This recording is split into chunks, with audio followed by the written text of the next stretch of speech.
But I'm going to talk about armor design, and I view this course, this lecture, as perhaps an introduction to a series of lectures where I might take individual pieces, individual components one at a time, and after lunch we're going to talk specifically about helmets. But I hope here to introduce what I think of as general principles of armor design. Well, why principles? I mean, I'm known as a competent armorer. Why don't I talk about how to raise an elbow cop? Well, I think that really the place where we all fall down as modern armorers is not our ability to move the metal, but our judgment about where to move the metal and when to stop moving the metal and what it has to look like when we're done moving it, which is to say it's a design rather than constructional issue. You know, we can all raise a knee cop. It's a question of when we think it's done. So I count there as being 4 pillars of armor design: understanding, planning, construction, and evaluation, honest evaluation. And construction is the one I'm not going to talk about. I'm going to talk a little bit about understanding what it is we're doing, about planning how to do it, and how to evaluate whether or not we are doing it or have done it. And construction is left as an exercise for the student. So we already hit principles. Excuse me. Okay, first I'm going to talk about principles and later about the techniques. So the first thing an armor has to do is it has to protect the wearer. You know, a basic principle: it has to protect the wearer. And you see that this armor is doing pretty well by this fellow. He's got 3 assailants, and you know, this lance, this sword couched as a lance, and this fellow who's bonking him upside the forearm, and you know, his armor is doing its job. And that's what it has to do. It has to protect. The second thing, next please, is it has to be convenient to wear. It's a great slide, isn't it? And there's a number of ways to look at that, and we're going to come back to that. Next slide, please. It has to look good, you know, because if you look like a bag lady out there, it's just no good. You've got to look good. So the armor you have to look better in your armor than at the beach, okay? And for most of us, that's easy. But it doesn't always happen, frankly, you know. So I'm going to talk about these things one at a time. Next slide, please. So what does armor do? Well, it interposes a protective layer between the man and his fate. You know, some unyielding surface or some harder or less penetrable surface. It has to protect from the places that are likely to be attacked, and it has to protect places where injury is unacceptable. And the acceptability of injury, I mean, for most of us, no injury is acceptable, right? But if we're playing for keeps, it's obvious that some places are more unacceptable than others. You know, you can live without a hand. You know, you might even survive you might even survive the process of it being removed. But you can't live without your head. So it has to protect the vital places, and it has to protect the places where injury is extremely painful or incapacitating. You know, places like your shins and your knees, your ribs. You know, you might take a blow from a lance to the chest, and it breaks a rib. Okay, well, it's not going to kill you, but you can barely inhale and stand up and defend yourself. So you're not going to survive with honor that day. You know, you might not survive at all. So that's incapacitating. Next, please. There's a kind of an order in which surfaces, doesn't necessarily apply to this slide, it's just out there, a kind of an order in which surfaces need to be covered. Frontal surfaces need to be covered before back surfaces, which is to say ventral before dorsal surfaces. Lateral surfaces, outsides, have to be protected before medial surfaces, before insides of limbs. Upper surfaces before lower surfaces, because blows descend. Blows come from the front, blows descend. Blows come from the outside. Vital areas before non-vital areas, and bony surfaces over soft surfaces, because bony surfaces are easier to injure. You know, it's easier to be injured by like the same blow to your elbow than it is that same blow to your abdomen. And the next slide, please. And this is why. You know, these poor fellas are not properly arming their frontal soft spots or the frontal hard spots in this case, and they don't follow my good advice, and they take the They take their blows for it. Okay, so let's just, next please. So let's just arm everything, right? You know, head to toe, gaggle to zatch, you know, cods to forehead. Yeah, that's crazy, isn't it? I mean, why not? Why not? You know, we could do that. You know, this guy's armed very, this is Henry VIII, of course. This guy's armed very, very well. Nobody can hurt him. But he pays a price here, and this is about convenience to wear. That armor is not very convenient to wear. He can, well, look what's going on here in the neck. He can rotate his head, but he can't tip it, which means he's going to turn at a funny angle. He's obviously limited to, like, how far anything can move. You know, he's constrained by more bulk in the backs of his joints. He's constrained by this funny butt defense and the codpiece, and it all weighs him down. Protection comes with weight. Protection is proportional to weight. And this armor weighs, what does this armor weigh? It weighs like 103 pounds or something. I mean, it's a monster armor. I know it's tall guy's armor. It's a 6-foot tall armor, but there's an awful lot of weight there. So I'd like to introduce the principle of the weight budget. You know, it's like how much weight can you afford to bear? And this varies, next slide please. This varies for every situation. A fully armed knight, how much weight must you and perhaps your horse bear?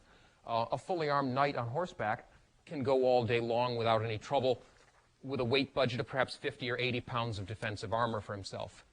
I'm going to give these as just vague ranges of weight. Next slide, please. Fully armed foot combat, like the kind of thing we were just seeing earlier, again, the same kind of weight budget, 50 to 80 pounds maybe, because you're playing for keeps and you don't expect to do it all day.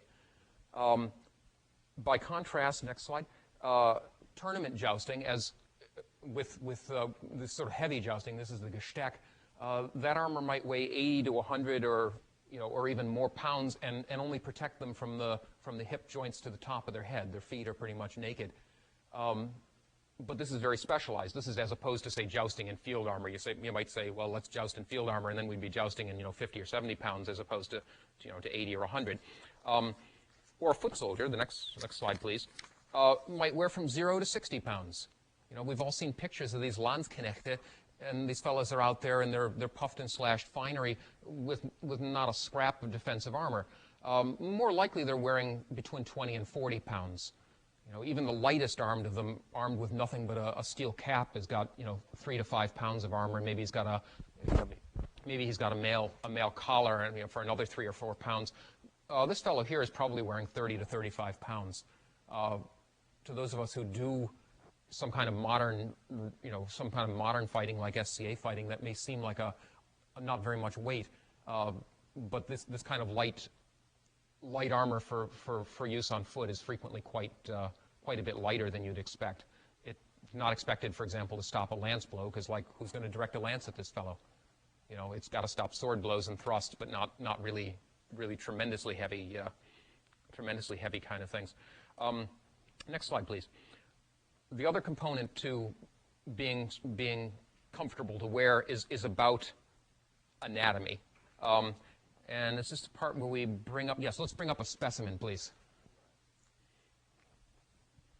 So the armor has to be designed around the anatomy of the wearer. And sometimes a particular wearer, but it's really more important to just consider the human body in general, because there's more similarities between one of us and the next than there are differences. The joints of the armor have to be correctly designed, and they have to be correctly placed. The elbow joint has to sit over his elbow. The shoulder joint has to sit over his shoulder. This all makes sense, but we just saw today these fellows, ladies and gentlemen, out beating each other up, and their elbow cops weren't over their elbows and stuff. They should be. They have to be. They ought to be, because otherwise they're not doing what they should be. It has to do this over a normal and necessary range of motion. We can all bend our arms this far, but realistically, this is how far an arm bends in armor. It'll get him to his mouth. He can have a drink. He can pick his nose. The range of motion of the shoulder is a much more, turn all the way around, please, much more difficult issue. The shoulders, realistically, You know, in armor, you only need to come back that far, which means, you know, a back plate can be yay so wide, and the shoulder only needs to go there. From the front, by contrast, sorry, my hands are cold. You know, about this much motion is what I expect to get out of a real armor, a real breastplate. You know, maybe you can push it a little farther, but you're going to take a bruise here. Lifting the arm, like this maybe. You know, we can all bring our arms up to here, but now we can't have any armor coming up over our shoulder at all.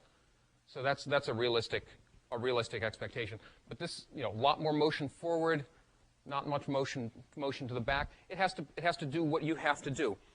The leg, turn and bring your leg up as high as you can. No, this way here. Just okay. That's higher. You can't, right? Without getting a Charlie horse. This is how far real armor bends. That's it. You know, we can all bend our leg this far, but real armor doesn't do it. Well, why not? Why not?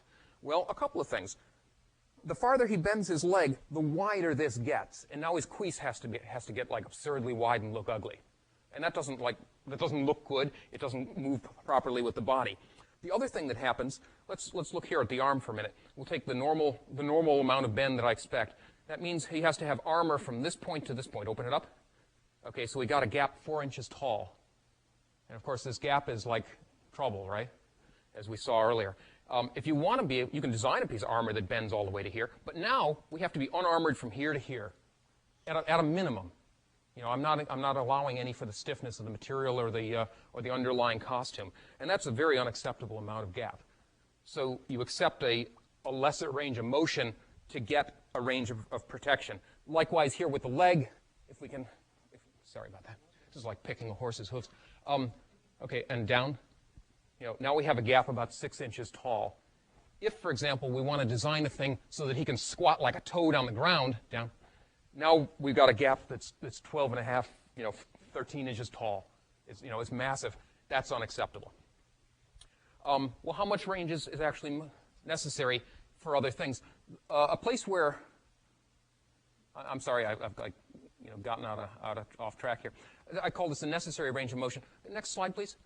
A place where our preconceptions are kind of at odds with the reality is how much is available for flexibility at the hip and the waist. Here's two pictures of a guy getting on horseback. This is, of course, from the Christine de Pizan. Why don't I point with this thing? Christine de Pizan, about 1415. This is a picture by Il Sodoma, about 1505, finishing an earlier painting started in the late. But you see, 100 years approximately separate this. A man getting on horseback still looks like a man getting on horseback. Which is to say his leg is bent barely past 90 degrees, just like I was showing you. His isn't even quite to 90 yet. But at the hip, there's quite a bit of bend.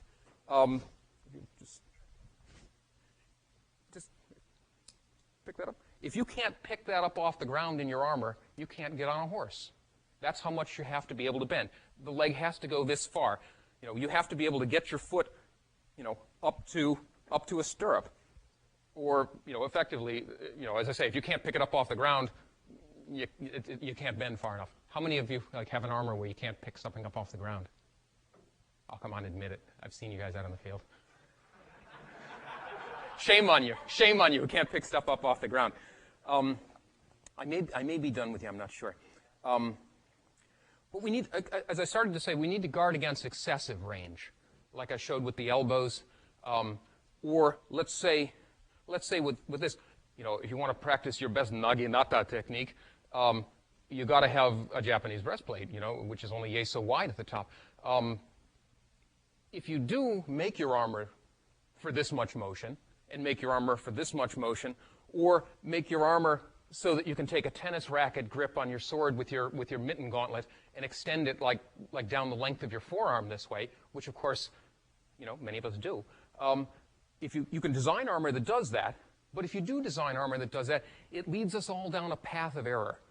When we try to think about well, one, it's not authentic, and if what we're trying to do is just make authentic armor, then we're right out. But if what we're trying to do is, for example, authentic sword play in armor, and we have armor which allows these unlikely positions, these unauthentic positions, it leads us to do things that our ancestors did not do. It leads us to use sword blows they didn't use. It leads us to use techniques that were not applicable to combat in armor. So reasons not to give too much range. I think I'm done with you now. Thank you. Yes, it leads us astray. Next, please. Oh, also, we need to just make, wow, that's covers the whole plate. We need to allow also within the armor, I was stressing the joints, but the area between the joints, of course, has to be of sufficient circumference and correct shape to accommodate the body. You know, when he flexed his arm like this, we see suddenly he's got more bicep circumference. You know, we have to accommodate that circumference. Do we have to accommodate it comfortably? No, we just have to accommodate it. You know, likewise, when he bent his leg and his thigh began to get wide, you know, when he reaches the stops in the motion of that armor, this should start to be uncomfortable. If that's comfy, it's too loose and it looks bad. And look, you know, in addition to looking bad, it's now wide enough that it's rubbing against your saddle leathers, you know, or providing a place where somebody armed with one of those big nasty pole weapons can get a hook behind your knee. I mean, you know, behind the plate of your knee if it's sticking out. It's a bigger target, and it doesn't look good. And of course, we want to look good. So the shapes have to be appropriate in between the joints, as well as the joints themselves being the right shape. Here's an example I chose. I don't know how well you can see it. We're looking down into a greave. This is one of the greaves. This must be the right greave from the Avant armor in Glasgow. But do you see how this surface here is flatter than that surface? Because this is the outside surface, the lateral surface, and the lateral surface of your shin is rounder than the medial surface. You know, this has to accommodate the bony flatness of the maybe I should have my model back out here. I'll show you my own bony flatness. This area of the shin is much flatter, and that crest line has to accommodate the crest line of the tibia. So what I'm saying here is, if you made this the wrong cross section, if this was just round, it would bear very uncomfortably on the subcutaneous bone below your shin, below your knee. It would bear on the cresty part of your tibia and be very uncomfortable. You know, likewise, if we looked at this from another angle, we would see that the sweep out for the top of the foot begins high enough that it never bears on the subcutaneous tendons at the ankle, or never bears on the ankle bones. You know, all of that has to be you know, done away. By contrast, this shape here is very carefully shaped to bear very fully on the back of the gastrocnemius, to steady the greave and to try and support some of its weight to a greater or lesser degree. So it has to be, one, the shape of the particular wearer, but more importantly, it has to be the shape of human beings in general. And this is a place where I see time and time again people fail. They measure their customers very carefully, and they produce an armor which kind of almost fits them, but not really, whereas if they produced a more generalized thing, it probably would have fit their customer and a bunch of other people too, because it would have been just the right shape. So, next slide. You also have to accommodate the peculiarities of the wearer. Most wearers are not as peculiar as they think. You know, everybody believes they got like funny-looking feet, and you know, this is funny and that's funny. But really, generalized armor fits almost anybody. The only time we really have to build armor with the wearer in mind very particularly is with fat guys. And we build a lot of armor for fat guys because most of the time, by the time our customers can afford our armor, they've gotten into paunchy middle age. This is a splendid example of a fat guy armor, you know. I mean, speaking of, you know, of looking better in your armor than at the beach, you know, this guy looks great, you know. Next slide. And as I say, you got to look good. You know, there's no denying this looks good. And he probably looked better in this than he looked at the beach too, because he was like, they're thinking these days this is one of Maximilian's armors rather than Sigismund. That's what it's labeled in the new catalog from Vienna. And if so, he probably looked much better in his armor than he did at the beach, because the Habsburgs were an ugly sort of fellows.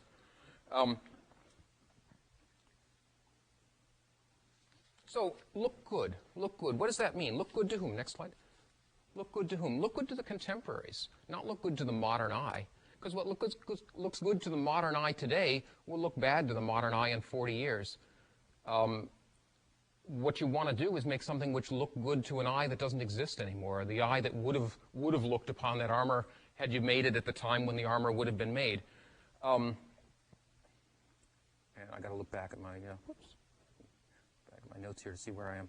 Yeah, and this is a place again where we all fall down, because we're all creatures of our milieu. We're creatures of our upbringing. We're ingrained with our sensibilities of aesthetics, and not those of our ancestors. What we need to do to make an armor look like a real one is we have to try and immerse ourselves in the aesthetic of the time. We have to come to understand, accept, and even cherish and love the peculiarities of the things in question. You know, you don't want to make a Kastenbrust and say, well, I'll make this Kastenbrust, but I'll be damned if I'm going to make the edges that sharp. No, you got to make the edges that sharp. The edges are supposed to be sharp. You got to make the edges that sharp. You don't want to say, well, I don't like them that sharp. You know, well, I'll make these shoulders, but I won't put those nipples on them. The hell you won't. You have to put those nipples on there. Those nipples belong on there. And on the elbows and the knees and the shoulders, you know, you just got to do it. You got to immerse yourself in it and learn to love it. Just revel in it, cherish it, hold it dear, like the memory of your skinny old granny or something. You know, love it for what it is and not what you hope it might be, or or want it to be, or would. Too often we build armor and we say, well, I want to express myself, but of course, expressing yourself is not going to make good-looking armor historically. You don't want to express yourself. You want to repress yourself. You want to express somebody else. So I'm going to climb down off my soapbox now. So embracing a style. Next, please. Embracing a style. What we need to do that is to gather together every picture we can, every image we can of the thing we're trying to do. I'm presuming for the moment that we're going to try and build some particular thing. So we need to get together. We have to understand what it looks like. So you gather together all the images you can, examine any physical object you can in museums. Look at it from all sorts of angles. If you got it in a museum and it's standing there in a vitrine, walk around the vitrine. Spend some time looking at it from the side. Look at it from the back if you can. Look at it from the funny angles. The guards are going to look at you funny, but as long as you don't do anything else too weird, they'll leave you alone.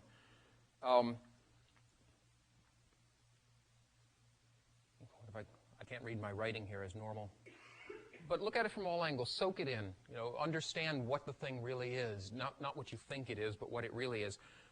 So extant pieces is one way to do it. Extant pieces in collections, museums, etc. Next piece. Artists' depictions of the object contemporarily. This shows what a contemporary thought that thing was supposed to look like. And you notice how leggy he's made this fellow. This guy wasn't really 9 heads tall like this, but the artist thought it just looked good, which tells us that if we're making a Gothic armor, we need to do everything we can to emphasize the leg length, because that's the way it's supposed to be. It's like looking at a fashion plate. It's like, I don't know how many of you are old enough to remember back when we wore bell bottoms, but we all wanted to look like the Peter Max pictures, look like the Beatles or something, but nobody ever achieved that. And this is, again, an ideal that's never, this line is an ideal that's never achieved, but it's what they were striving for, and it's useful to see what they were trying to do. Next, please. Fechbücher, good source of illustrations, shows these things in motion. Now, the swordplay guys are going to say, hey, wait a minute, that's not from a Fechtbuch. Yeah, you're right, it's not from a Fechtbuch. It's from the Tunische Skizzenbuch, but I didn't know you guys were going to be here. So, cut me some slack, okay? But this is a great picture, isn't it? Yeah. Next, please. Funerary monuments, grave slabs. This is a German grave slab. Effigies, brasses, like the English brasses and so forth. These are all sources of ideas about how contemporaries felt this stuff was supposed to look. And sometimes it's idealized, and sometimes it really does show things pretty much as they were. This guy's more, he's a little leggy, but he's more or less normally proportioned, and there's nothing unbelievable about that armor. You could go and just build that armor, and it would probably work okay, if you could just build it. Next, please. Devotional images. Here's a picture of St. George. St. George on one side. It's two different statues, isn't it? But devotional images carved. This is probably a carved limewood statue. Again, you can look at surviving real ones and pictures of surviving real ones. Now we're going to jump here a little bit. Next slide, please. A thing that's useful sometimes to look at are chronological sequences. Let's say that you're trying to understand what Italian backplates looked like in 1450. Well, here's a sequence of Italian backplates, and here's 14 teens, and here's 1430s, and there's 1450, and maybe 1440, maybe 1450, 1470, 1500, and we can see what's happening. You can see the trend here. We got an articulated piece up there, and next thing you know, we got a bunch of articulated pieces, and then they go nuts with them and get them all pointy, and then they give them up. And this is useful to know, because if you're trying to shoot for somewhere between these two armors, you know that you want points, but probably not crazy-ass points like this. You want points that are starting to go. But if you're getting much beyond this, you want to think, well, maybe it's time to suppress those points. We can also see what they've done with the neckline. Neckline is high. Neckline is high, neckline is high. All of a sudden, the neckline is low. What does this look? This looks like contemporary doublet fashion. Suddenly, the neckline is high in the front and low in the back in the late 15th century. So that's the other thing which I didn't get a slide of, but contemporary fashion. Also, the waistline, which we can't see here, but this waistline is dead flat level. This waistline is sloping down in front and up and back, and in between, it just gradually assumes that shape. And that's just like happening as the century wears on. And it does it in civilian fashion. It does it in military fashion. Next, please.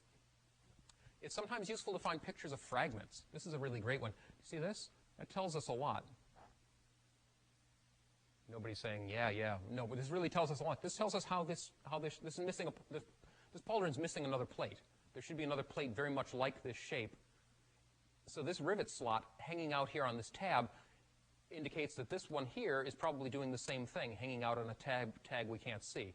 And from the front view here, we see a tab that comes out that was once overlapped by the missing piece, and here's where the internal leather securing rivet is, and there's another rivet here in all likelihood. So now we see that two leathers and a sliding rivet on a short tab is how this happens. As it happens, we can see another rivet here, which is about a limiting leather to keep this back from opening up too badly when you bring your arm forward. Next, please. But so often it just comes down to pictures. It's always pictures, because we don't have like the beautiful collection in our castle that we can go and examine. We end up looking at pictures.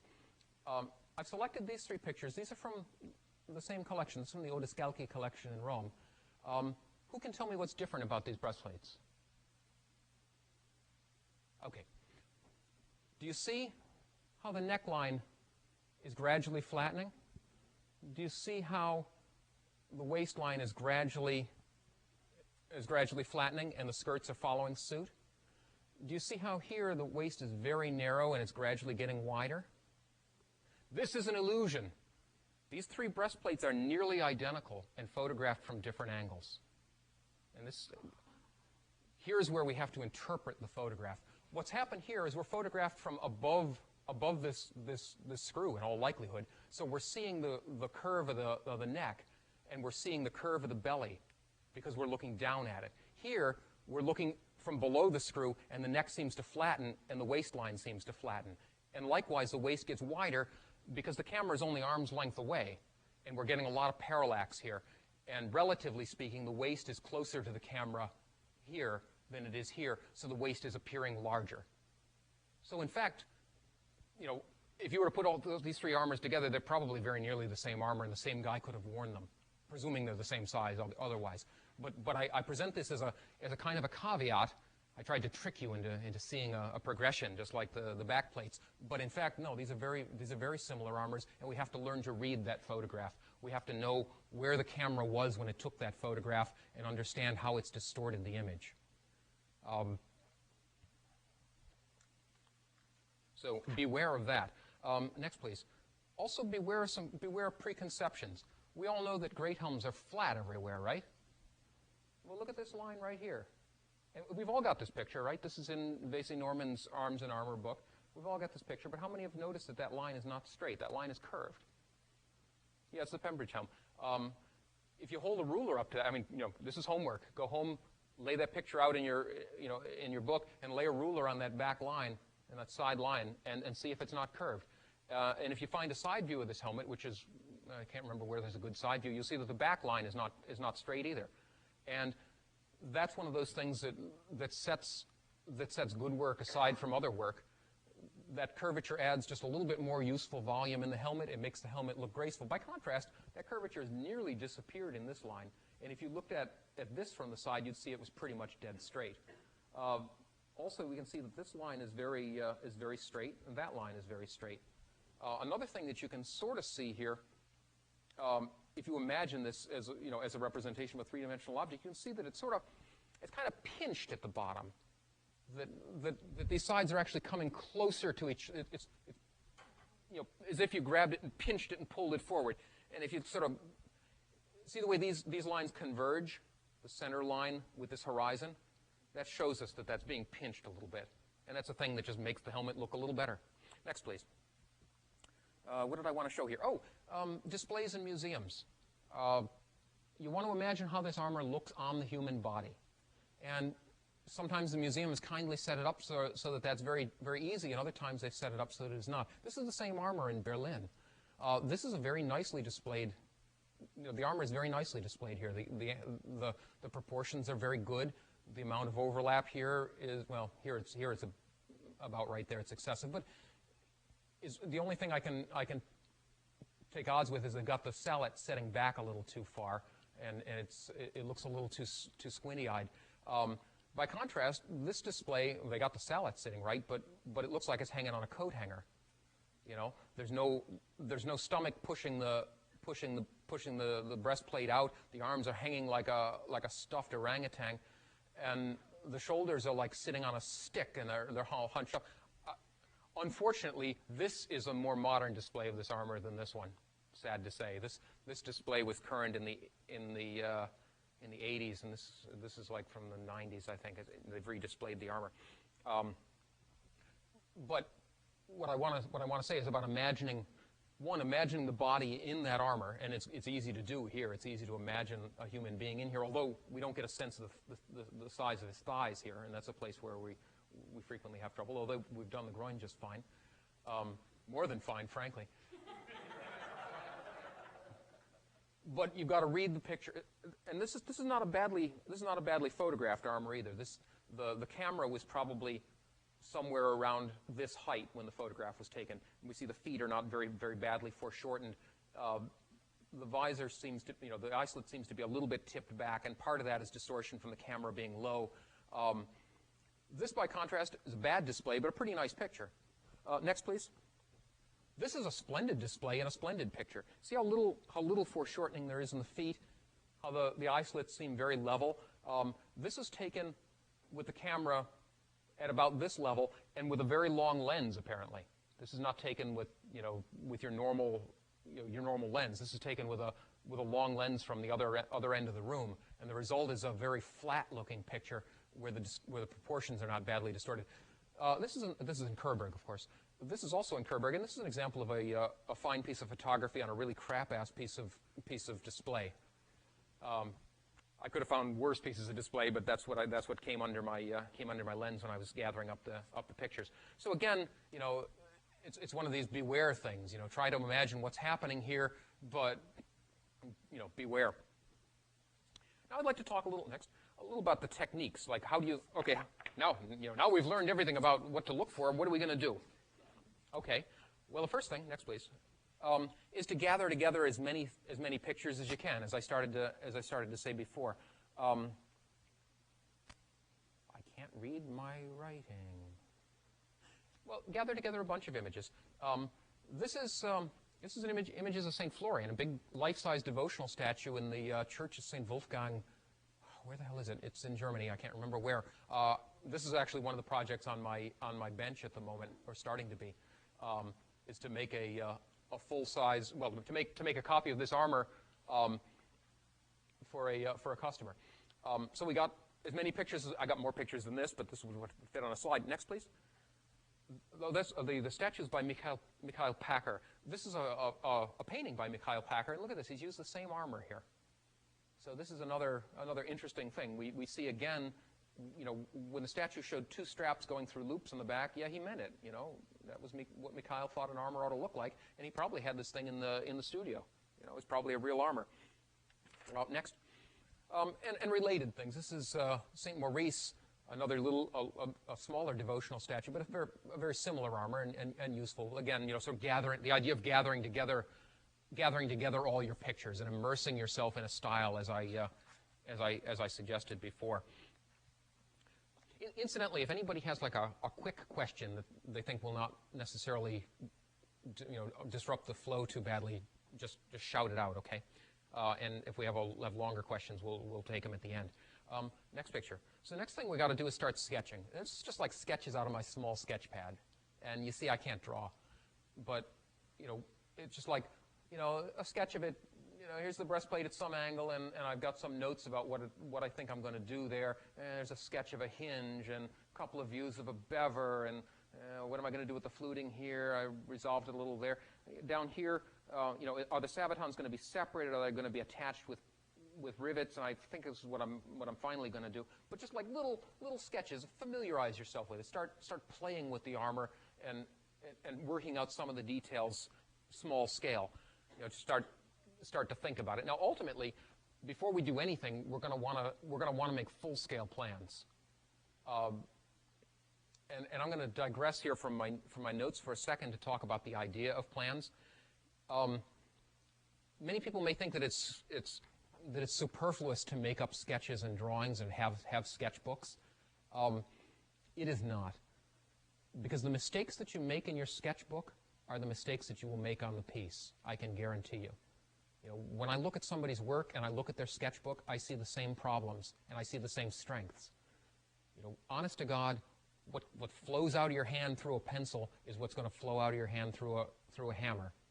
And you can either make the mistake after days of labor and make a piece and then decide you don't like it, or you're going to live with it, even worse. Or you can make your mistake on paper and just erase it and scratch it out and keep working until you're satisfied with it. The choice is yours. This is faster and cheaper.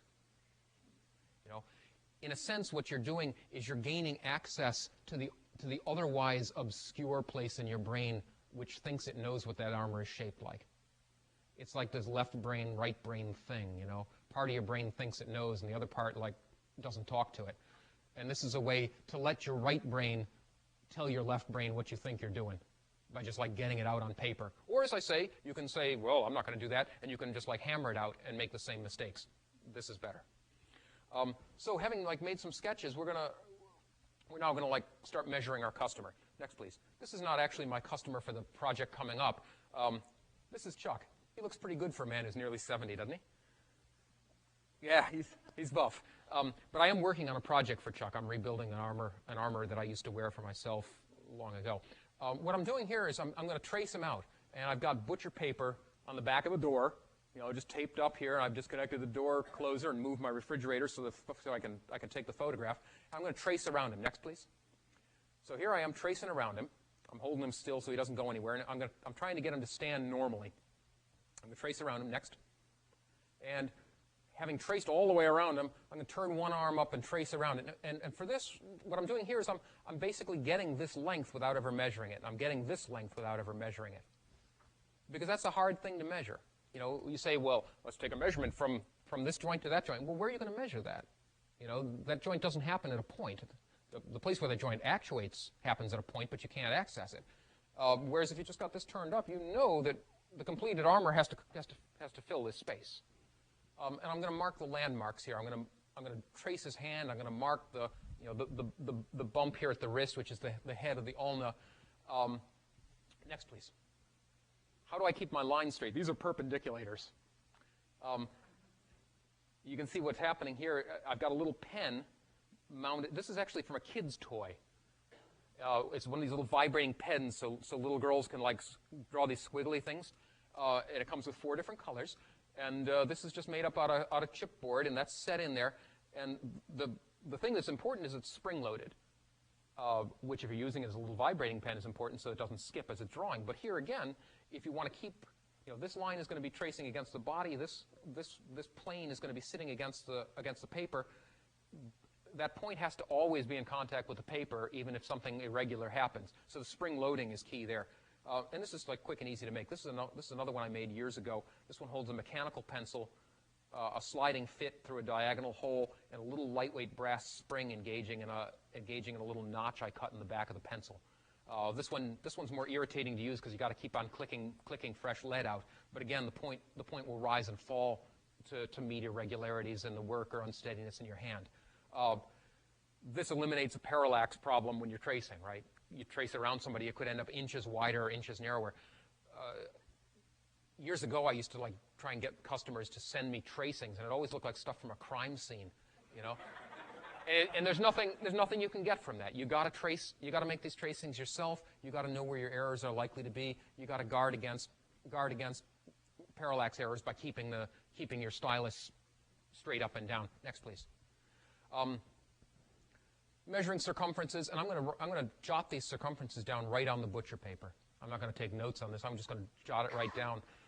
You see, I've marked some landmarks. This is where I'm going to take a width measurement. That's where his waist is at the space between the bottom of his floating ribs and the top of his iliac crest. Here's his hip joints, the location of the great trochanter. I'm also going to mark the height of the crotch, just like run the pencil up as high as we can, just to get a landmark. Next, please. And I'm going to take caliper measurements. This is just a big old caliper I built for myself years ago. But if you go to flea markets, you can get machinist calipers for anywhere from $5 to $20 depending. Last time I found like 5 of them at a flea market and bought the lot of them for $20. So calipers like this are very useful. Next, please. And here's the completed tracing. I've gone over the lines of the pen so I don't lose them, and I've gotten rid of some of the sketchiness of the lines. I've marked where his knee joints happen. I've marked circumference at the thigh, circumference here. I haven't bothered with circumferences in the lower legs, and I'll get onto that in a minute. I got a circumference here at the hip joints, at the waist, and at the chest. Whoops, I have 3 circumferences at the hip joints. Circumference here, both hands traced out. I haven't bothered to mark which one's left and right because I figure I know. Next, please. I'm always surprised when customers send me tracings and they label the right and the left. I wouldn't trust somebody to build me gauntlets under those conditions. Here's a side view, and I got him standing as nearly as possible the same way he was before, so the height will come out and the landmarks will fall in the same place. Next, please.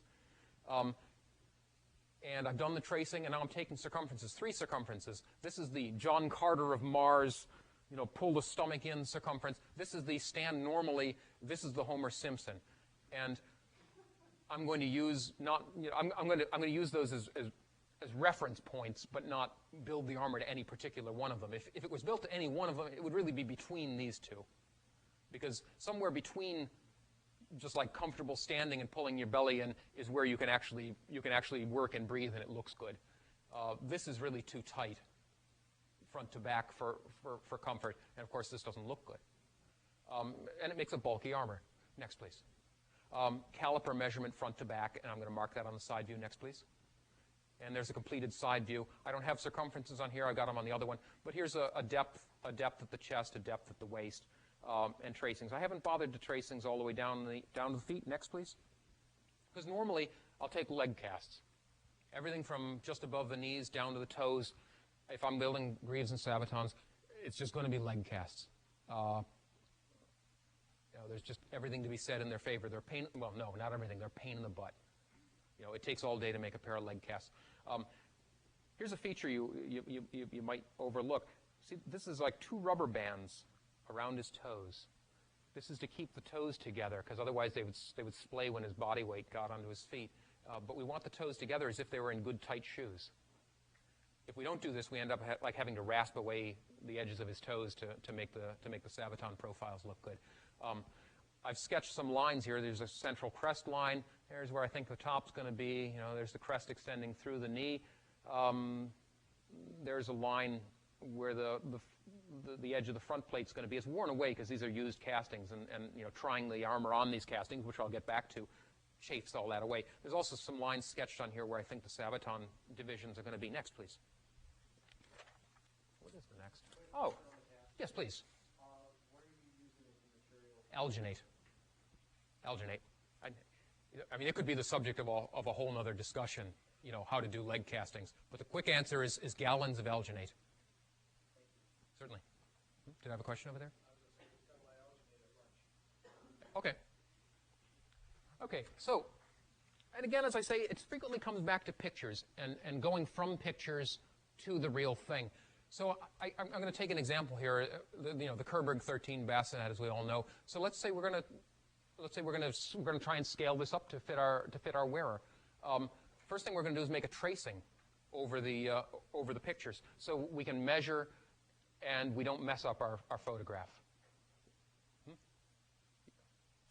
You're saying I have 6 minutes to live? 15. Okay. Okay, thanks. So we're going to take a tracing. Next, please. And we're going to try and work from that tracing. Now, as it happens, Graf Trapp, in his description of in his catalog, kindly tells us this is 28 centimeters. So I've made up a little ruler which divides that height into units that gives me 28 centimeters, and I can measure directly from this tracing, which is a pretty good side view. We'll have to correct a little bit for parallax, but it's a pretty good side view. And he also tells us that 28 centimeters is the length along this line. So as I sketch here down into the area where I cannot know, I've made it be 28 centimeters. And next, please. Oh, go back to that one if you can. So what I'm going to do to blow this up is I'm going to take these dimensions and any other dimension I can. You see, I've got a straight line I've drawn here. I'm going to measure that. I've extrapolated to where the edge of the helmet must surely be past the mail and so forth. But I'm going to blow this up using straight lines and my ruler, which I've divided out. Next, please. The other way we can blow it up is a proportional divider. I built this proportional divider 20 years ago. You know, it's not hard to build. They're pretty useful. But you see, I've got a tracing of the helmet here from Berlin, and here we've got the distance from this point to that, and that point, incidentally, is the inflection point where it stops being convex and starts getting concave. That's why I chose that point to the point of the helmet, and you see they match. Next, please. The other way to do it is to blow it up the hard way, taking measurements, multiplying by a factor, and transferring those measurements. You know, you can do it on a photocopier if you got a big photocopier. But in any case, we're now creating a full size thing, and we can evaluate how well that fits our profiles. Next, please. These are my full-scale sketches of the customer who's going to get the St. Florian armor. As you can see, he's a big guy, but he's going to look good. You know, I intend to make this in part as a you know, one of these to the folks who say, well, I'm not thin enough to wear Gothic. You know, this guy is shaped pretty round, and he's going to look really great in his Gothic. But full-size sketches. This is the convention I adopt with a front and a back view split this way. You see, I've got the waistline at this point. This notebook is a standard artist sketchbook, 18 by 24, opened up flat to take the full torso. And I've got the same waistline here. And you see there's a Gothic waist. It's dipping a little in front. It's rising a little in back. And legs here in two views. And as I say, he's a big guy, so the views are overlapping a little at the top. But that's okay. I'll keep it straight. And I've started to sketch in some details of the decoration I intend to put on. Next, please. Remember that view where I had Chuck with his arm up like this, right? Okay, well, I'm just going to draw the arm. This is David's view, and I'm going to draw it right on David's arm. What's going to happen? And things got a little busy here in the elbow cop. I've done a separate split front back of the elbow cop using a tracing to try and keep everything symmetrical and make sure that my lines were symmetrical, up top to bottom, distal to proximal on the cop. Notice we got a short vambrace here because he's going to get long cuffs on his gauntlets. And also notice that the shoulder is drawn here as if it's partially collapsed because his arm is raised. But those are things you got to sort of work out for yourself as you're using this view.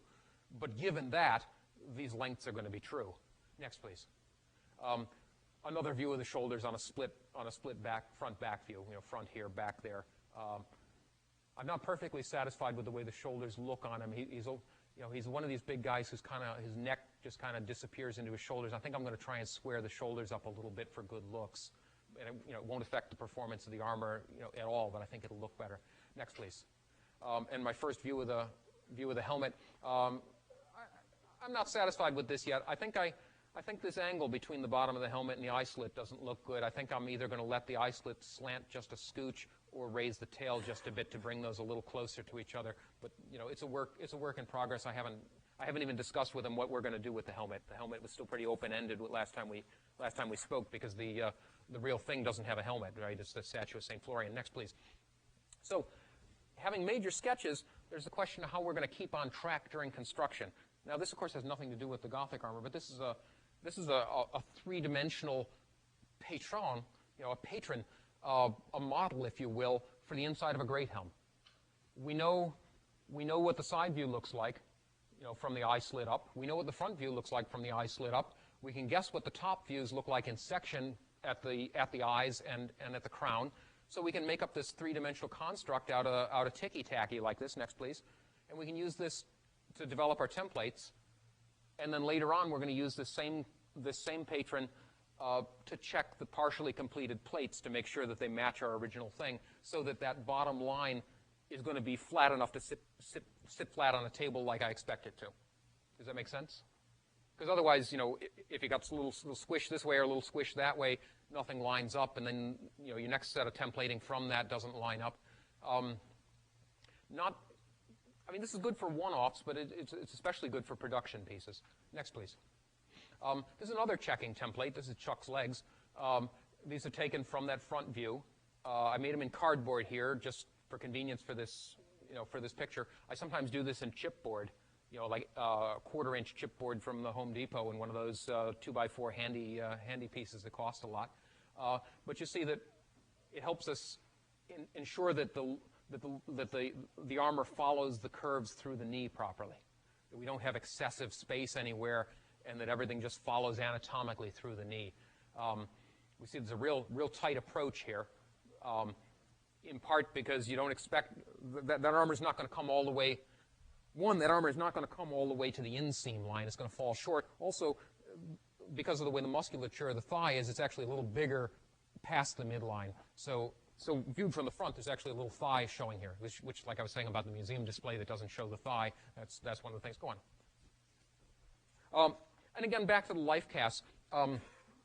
In addition to using these, I guess I probably suggested, I'm going to work directly over these while I'm working to keep the project online and in course.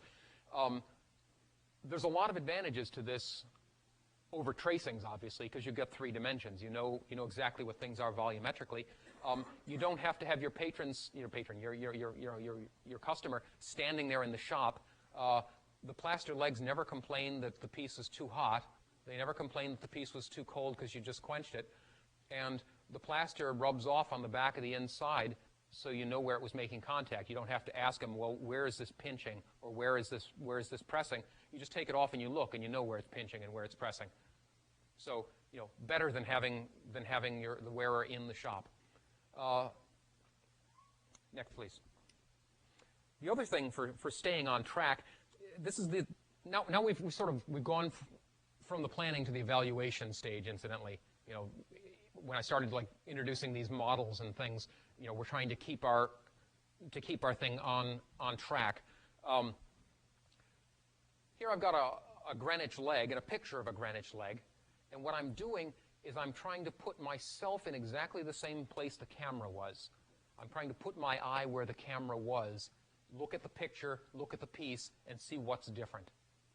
Now, this photograph is contrived. I put the camera that took this photograph where my eye should be. But as a didactic aid, I think it's more valuable this way. But you can see what I'm doing, right? Has anybody ever done this before? Do this all the time. This is great. This really helps. You look at it, you get yourself in exactly the same place, which is usually arm's length from the piece. And you get the piece up, and you squat down, you move your picture around, and then you like ask yourself honestly what's different. Next, please. Here's Chuck in that Armour. This is an Armour I built. This is embarrassing, but this is like a project I had in the shop when I needed pictures. It's an Armour I built for myself in the early 80s. And I rebuilt it for Chuck in the mid-80s, and now we're rebuilding it again to be on display somewhere. And this is like, I just put it on him to take some pictures and see how it currently fit of him. But it's to illustrate fittings. You gotta bring the wearer in for fittings. And the more the better. I mean, everybody knows this, I'm saying the obvious, but you know, it's surprising how often people want to just send you a tracing, which, as I say, will look like something from a crime scene, a couple of badly taken measurements, and expect a piece of armor to fit. Now, if you worked in the same style day in and day out like our ancestors did, you could probably work from those measurements and make a pretty good armor of it. But I don't know anybody who's good enough to do that. You know, we just can't do that anymore. We're not steeped in a particular style. We can't just get by with minimal information. So having the customer in, try the armor on, see where things work, see where things don't work. Next picture, please. If you can't get the customer in the shop, try it on yourself. Know how, we've all done this too, right? But you've got to know how you differ from your customer. In this case, my hands differ from the customer's hands in no particular way. He's a big guy, but his hands are pretty much the same size as mine. So I'm trying the gauntlet straight onto my hand to see how things go. That's incidentally the sketch that I didn't show before of the gauntlet in a couple of views. But you got to know how you differ. So if, for example, you know, your customer's got longer hands than you do, you've got to make the thing be longer, and vice versa, right? You got to just like know the relationship between you and your customer, so you can say, well, all right, I got to make the arms so they just fit me, but they're too long, you know, or they just fit me, but they're too tight. And that's useful. So evaluating things. Well, what if things start not working out right? Next picture. What if things go terribly awry? This is again that rebuild project, and you can see that where I've pulled the skirts off and they've been off before. So what do? You know, we look here and we see things aren't working. There's a couple of things we can either change the piece, or we can change, if the piece doesn't match, if the piece is not matching our plans, we can either change the piece, change the plans, or change the piece and the plans. In this case, I don't have any plans because I'm just winging it. It's a rebuild, and I'm just going to, in fact, I have just gratuitously welded material on there and ground everything down nice, and nobody's ever going to know the difference. But you know, I could cram him in there. You know, I could tighten that up. I got a little bit of overlap here, and I could get just enough overlap at the top. I could cram his sorry butt into that armor and tell him it was good enough, and he'd believe me for a few minutes. But I'd be wrong, and I would be a bastard to do it. So, you know, what I'm going to do is weld material on there until it really and truly fits him. And, you know, that's just what you got to do. Well, what if that doesn't work? What if that's not the option? Next picture. Well, you got a scrap heap. You know, some of these things just like are never gonna go anywhere, and it's sometimes time to just like throw them out. And this is my pile of shame, right? I spread it out onto the floor just for dramatic effect. It's normally contained in a couple of cardboard boxes, but this represents mostly pieces from the last 5 years which have failed. I don't think there's anything older than 5 years old in there that's failed. Except that's actually the upper back plate from the armor I'm rebuilding for Chuck. I've gone with a one-piece flexible thing like the Pisonello picture. So I decided that had to go because I was backdating it from something the original armor was 1450s, and I'm trying to backdate it down to 1430. But you know, here's a whole pair of skirts that didn't make it. They're in the trash. You know, a gauntlet. Here's some fan-shaped Bessigues that cracked in hardening. There's a couple of gauntlet pieces that didn't make it. There's a big heavy 14-gauge bever that just like is never going to be anything. There's a beautiful vambrace with integral hinge. No. Sometimes you just throw it out. It's not always scrap. You know, sometimes it can have a further life, a new life. You know. It can be polishing tests. I don't know how many times I've repolished these knees and this cap for a great helm. But every time you have a new idea of polishing, you just like break one of these guys out and polish them. Surface decoration test. This is like some fluting for restoration on a black and white armor that I was making new tassets for. This piece used to be a heel plate for that Greenwich armor, that Greenwich greave that didn't make it. I flattened it out and just started doing decorative work on it. That's a test piece for the gusset for the black and white. It was missing a gusset. This gusset didn't quite do it. I had to make another one. That we can't tell, but it's an etching test. There's a fluting test for David's gauntlets. And these are weapons tests. And you know, you could have a worse fate than to be a weapons test, I suppose, couldn't you? I don't know. And I hope that lays out something of the basic principles of sort of how I think about designing armor, and trying to avoid some of the pitfalls. I hope that if anyone has questions, they will just ask, and I can keep talking because God knows I like to do that. Yes, sir. Oh, you're telling me 5 minutes before I die. Okay. Does anybody have any questions before I die? You're going to save them all for the end. Okay. I mean, we got 5 minutes to answer questions now. We can go back to slides or anything.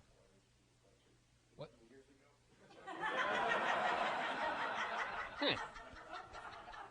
Why didn't you come to me sooner? I could have helped you.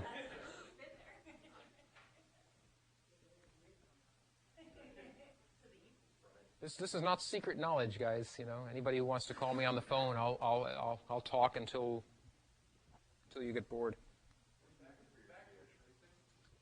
Oh, steel's 1050 mostly. Yes. Yeah. I noticed that when you were tracing your subject, but you were going directly to the body line. Yeah. What about compensating for undergarments, jackets, and armor? That's a good question, and I treat that in a pretty ad hoc way. You know, I kind of wing it. It's a sticky subject because it's difficult to get good arming doublets. You know, you frequently, you leave them to their own devices, and they come back with this arming doublet that makes them look like the Michelin Man, and of course, no armor is going to look good over that. So this is a sticky point.